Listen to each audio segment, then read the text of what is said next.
Before you start listening, this episode discusses topics such as house fires, trauma and PTSD, as well as information about teaching yoga that could trigger someone who has PTSD. Please take care. I'm not a licensed mental health practitioner. I'm just a yoga teacher talking about my own lived experience. And this podcast is not a substitute for professional mental health advice, treatment, or assessment. The advice given in this episode or any other is general in nature. If you're struggling, please see a qualified mental health professional or call Lifeline if you're in Australia, 131114.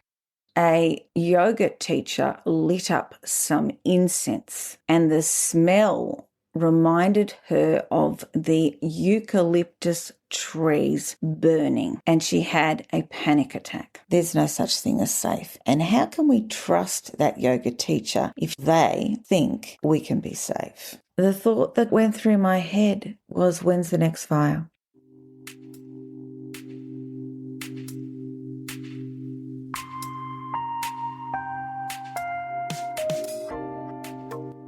Welcome to the Inner Fire of Yoga, a podcast about transformation, resilience, and the power of yoga beyond the mat.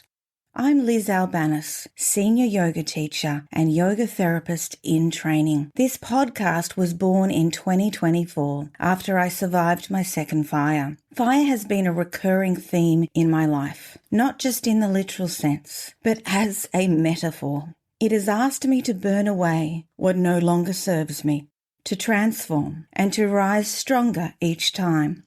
This podcast is about that fire, the one that challenges us, but also fuels us to grow. On January the 11th, 2024, my family and I survived a house fire. It was one of the most terrifying nights of my life, and what followed changed me in ways I'm still uncovering. In this episode, I want to take you beyond the fire itself and into what trauma can look like weeks and months later, and how it's changed the way I teach yoga.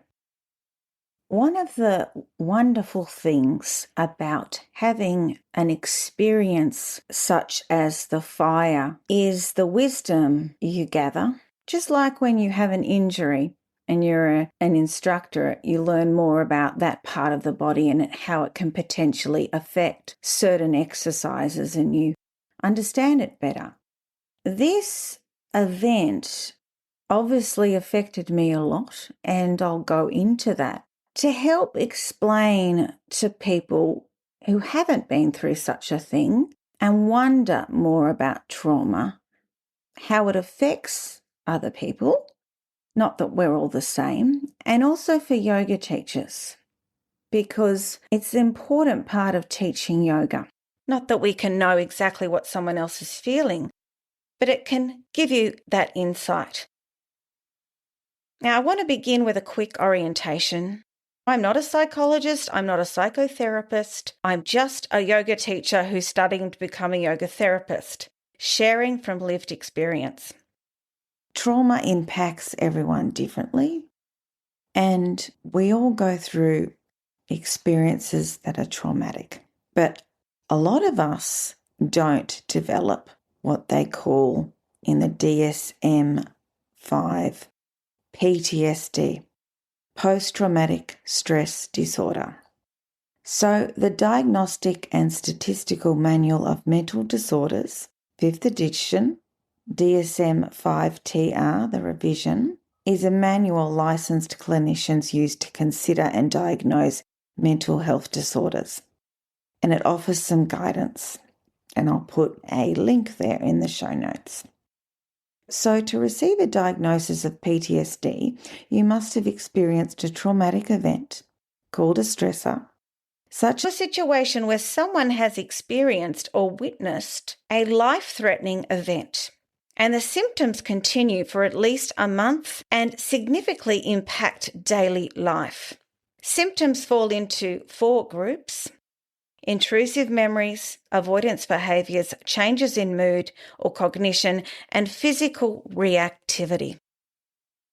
Trauma itself is defined in the Substance Abuse and Mental Health Services Administration as an emotional or physical response to one or more physical, harmful or life-threatening events or circumstances with lasting adverse effects on your mental and physical well-being. For more information and support tools, you can read through the Psych Central's Finding a Path Through Trauma resource. Dr. Dan Siegel explains how our nervous system functions when we're feeling regulated, calm and able to cope.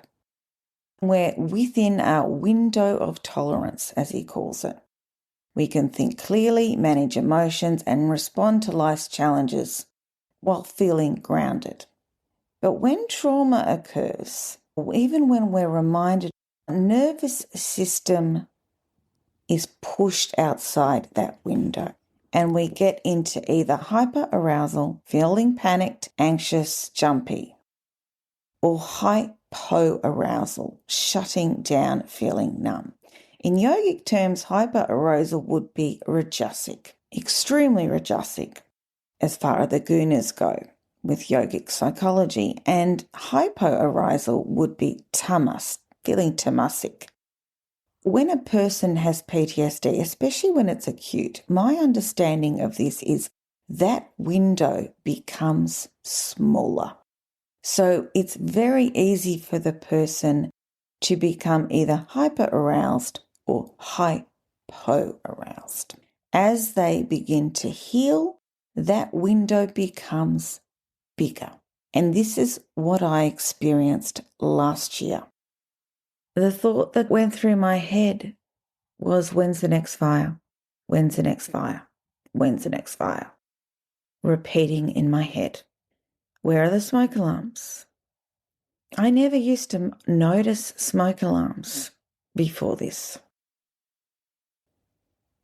Trauma will change the structure of your brain. One example of this is it enlarges the amygdala. The amygdala is your alarm system. So it makes that bigger. That's one of the things it does to the brain. Experts in this field who have scanned people's brains and seen this. It's not a yoga hippie thing, it's actually science. You'll see with people with acute trauma, acute PTSD, they'll have that startle response. When I started teaching yoga in 2012, the trauma awareness was not where it is today. There was less research. And my teaching has evolved a lot. And it continues to evolve as I learn more, as my students are my greatest teachers. I'm going to use the term trauma aware here because trauma sensitive yoga is actually copyrighted, I believe, and you actually have to go through a certification process to call yourself a trauma sensitive yoga teacher. What I'm about to cover with teaching in relation to considering the potential of students in your classes having PTSD or coming to yoga for mental health reasons is just the tip of the iceberg. It is complex. There is not just one element to it that is going to ensure your class is trauma aware. Avoiding adjustments is not going to ensure that. And you can still offer physical adjustments while being conscientious to consider the mental health of your students. It's how you go about doing it. Have you got the sort of relationship where you know them well enough? And before you offer a physical adjustment, what is your intention for giving that physical adjustment? Is it the right intention? Is it going to help the student? Now, obviously, there's ways of offering physical adjustments that are completely inappropriate, sexual in nature. Could you exacerbate an existing injury or cause an injury? That would not be practicing ahimsa, non-injury, non-violence to others. So your intention matters. Consider that before you even offer an adjustment. If you are going to offer adjustments, The best way to do it is have consent tokens. Students put them on their mats, offer them face down to say, no, I don't want an adjustment. If they wish to have adjustments, they can turn them over to the yes side. I had a yoga teacher say to me, well, I can't guarantee that I'm not going to trigger a student in class. And that's true. There is no guarantees that even if you do your best, you change the way you're teaching, that you're not going to trigger someone. But it doesn't mean we shouldn't try to adjust the way we teach. Other teachers have said to me, I don't have anyone in my class who's got PTSD or mental health issues. A decent amount of the population who go to a yoga class are there for mental health reasons. So to the teachers who say to me, none of my students have PTSD or are traumatised, how do you know that?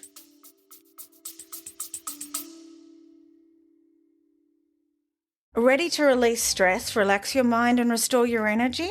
Discover the 3R Yoga Plan, Release, Relax, Restore, your all-access gateway to holistic wellness. With unlimited access to empowering courses, guided meditations and expert guidance, it's designed to support you at every stage of your wellness journey.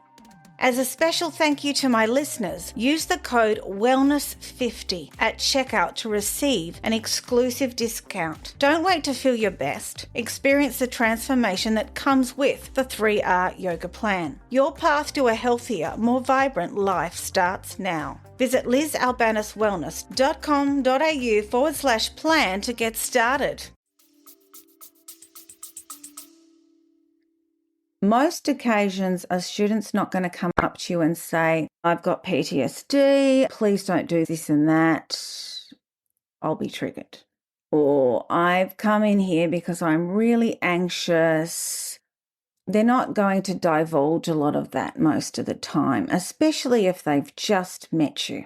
So you don't know for sure. So it's best to make the assumption that there'll be someone in your class that has experienced an event like me or has PTSD or might be highly anxious.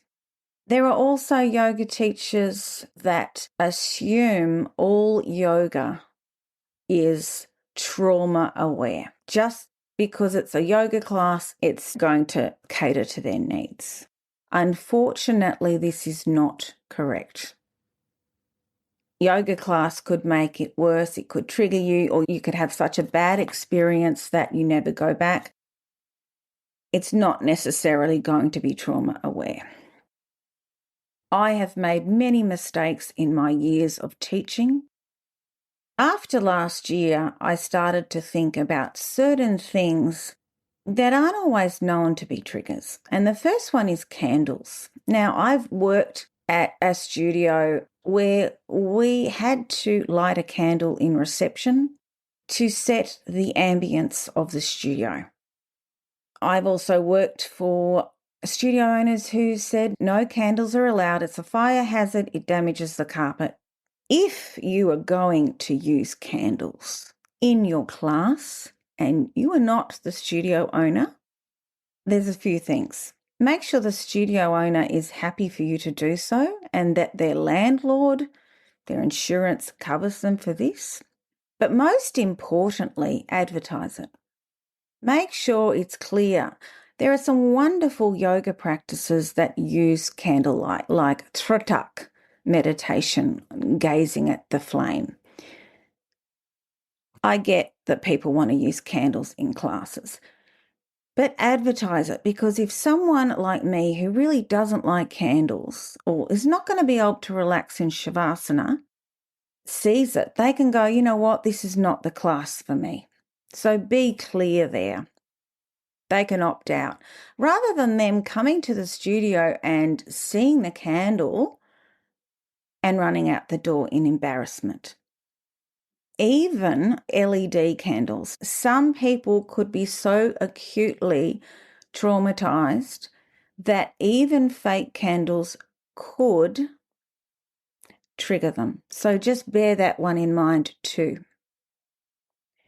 And asking the class, oh, is everyone okay with candles, is not going to work either for the same reason. That person is either going to put their hand up and say no and feel very embarrassed being singled out, or they might run out the door, or they may be too scared to say anything or leave and feel very uncomfortable or get triggered during class. The other thing with candles is if you must use them, don't use fragranced ones. They can also irritate people's noses. And certain scents can also trigger people for different reasons. Which brings me to incense. Incense is used a lot. I've worked for a studio owner who wanted incense lit to set the scene. But again, it does have the same issues of being a fire hazard, but also of triggering students or irritating allergies. There was a bushfire survivor here in Australia, and a yoga teacher lit up some incense, and the smell reminded her of the eucalyptus trees burning, and she had a panic attack. So I would treat it the same way as candles. Get permission, advertise it. Shaking in class doesn't always mean distress. We hold issues in our tissues, and that can happen. Trauma is held in the body as well. It's a normal process that could easily happen in something very somatic like a yoga class. Tears are not a sign of weakness. They also can be a powerful release. You may have a student cry in class. That doesn't mean they're about to have a nervous breakdown. That doesn't mean they necessarily need you to come up and make a big deal out of it. It depends. I know of a yoga teacher who lost her father. She went to a vinyasa class and she spent the majority of the class in child's pose or shavasana, quietly crying. That's all she needed from her yoga class that day. She didn't need the teacher to come up and make a big fuss over her and humiliate her. She just needed space. She just needed to release. Panic attacks or waves of anxiety may get triggered by strong pranayama. You may have a student come into the studio and ask about emergency exits or evacuation plan. I have had this happen, and I did at the time wonder why. I didn't laugh at the student, but I kindly told them where they were. And if you don't know where they are, it's important to know this wherever you teach. You may have a student ask you this. So validate it, honour it, be approachable. You may have a student tell you about some sort of experience. So it's important to be approachable to that, compassionate, not shut them down, not brush it off, not roll your eyes if they say, well, where are the smoke alarms, or where are the emergency exits, where are the bathrooms? The other thing that came to mind with my experience is darkness, where darkness turned me into a different person. Darkness can be a trigger. So when you have shavasana, don't have it pitch black. Leave some light on. But you also don't really want to have bright lights on the ceiling, like gym lights if you can help it, because it's really hard for people to relax if there's a bright light over them. A good compromise here is, if you can't get rid of bright lights, is to use eye pillows. Eye pillows can be wonderful for many students as they can switch on the vagus nerve, the wandering nerve that tells your parasympathetic nervous system, your rest digest system to kick in because of the pressure on the eyes. But with someone like me with acute trauma, it's going to do the actual opposite because the person's going to freeze and tense. So I couldn't use eye pillows. I also didn't want to use AirPods in case I didn't hear the sirens of another fire engine. Not everyone's going to want them, or some people might be concerned about germs. You can use tissues to help with that, but I wouldn't force them on people, but they are a nice thing to offer. The word that can be triggering when you teach a yoga class or even talk to a person with trauma, and that's the word safe. I'm speaking here, someone who's talked to multiple therapists about their opinion on yoga teachers using the word safe and it being a trigger, as it's a reminder there's no such thing as safe. And how can we trust that yoga teacher if they think we can be safe? There's no such thing. So it's a word I try to avoid using, and I encourage other yoga teachers to try to avoid it. Something else I've learnt since the fire and because of my yoga therapy studies is reading people's bodies. Not that I'm an expert in body reading, but I've started to notice things I didn't notice when I started teaching yoga. Something about the eyes is blinking. If a person has an exceptionally high blink rate, and this was me after the fire, acute trauma. It also can be high anxiety, nervousness. The other thing you'll often see with people is they may not want to close their eyes. That's something else to look out for in your students. Reading the room is so important. And that's why staying on your mat and just doing the poses and demonstrating them is not the optimal way to teach. Even if you had to stay on your mat, say that was the studio's owner's policy, doesn't mean you have to practice all the poses. How can you keep an eye on your students and see if they need help if you're just there for your own practice?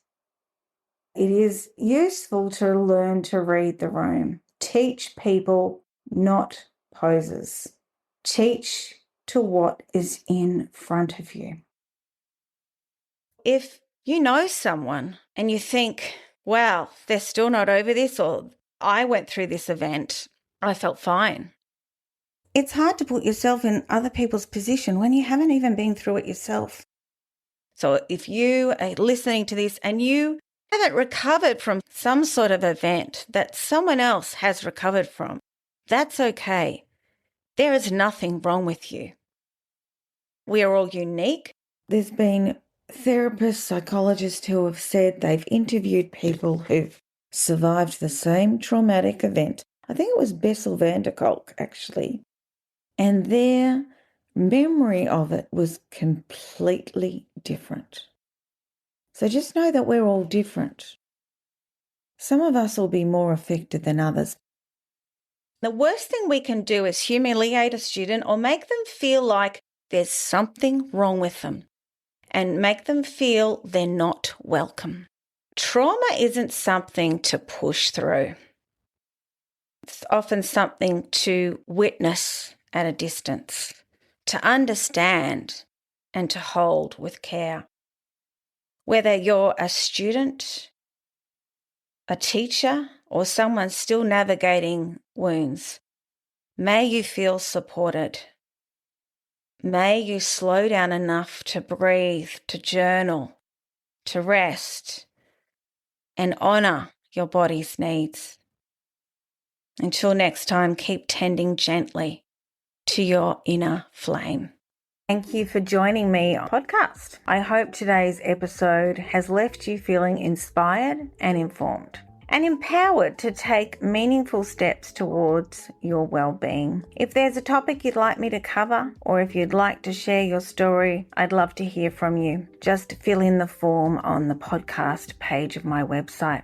Your voice is an important part of this journey. I want this podcast to reflect the conversations that matter most to my listeners. If today's episode resonated with you, please share it with someone who might benefit from these conversations. Don't forget to subscribe. It helps grow this incredible community of resilience and support.